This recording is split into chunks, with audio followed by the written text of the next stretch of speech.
प्रियकर्यानं प्रेयसीच्या मदतीनं तिच्या सासूला विषारी औषध टाकलेलं पाणी पाजून मारण्याचा कट रचला. मात्र ते विषारी औषध असलेले पाणी पिल्यानं प्रेयसीच्या पतीचा मृत्यू झाला. ही घटना घडली आहे सोलापुरात. सोलापुरातील पंढरपूरच्या उंबरगाव येथे ही धक्कादायक घटना समोर आली आहे. समाधान गणपत लोहार, वय 34, राहणार उंबरगाव, तालुका पंढरपूर, असे मृत्यू झालेल्या व्यक्तीचे नाव आहे. गुरुवारी पंढरपूर तालुका पोलीस ठाण्यात दोघांविरुद्ध गुन्हा दाखल झाला आहे. पोलीस ठाण्यात दाखल असलेल्या फिर्यादीनुसार समाधान लोहार याचा विवाह सारिका, वय 32, हिच्याशी 2013 साली झाला होता. गेल्या 4 वर्षांपासून सारिकाचे एकाशी प्रेमसंबंध होते. याबाबत पती समाधान व सासू विमल यांना माहीत होते. त्या सारिकावर सतत संशय घेत होत्या. त्या एकमेकींशी बोलत नव्हत्या.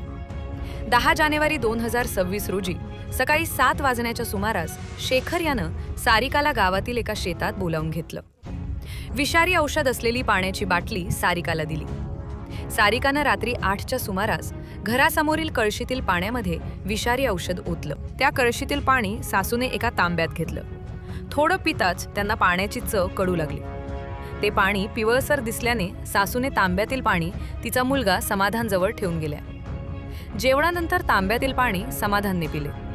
यामुळे त्याला रात्री 11:30 वाजण्याच्या सुमारास उलट्या व त्रास होऊ लागला. त्यामुळे त्याला उपचारासाठी खासगी रुग्णालयात दाखल केले होते. समाधानचा 16 जानेवारीला उपचारादरम्यान मृत्यू झाला.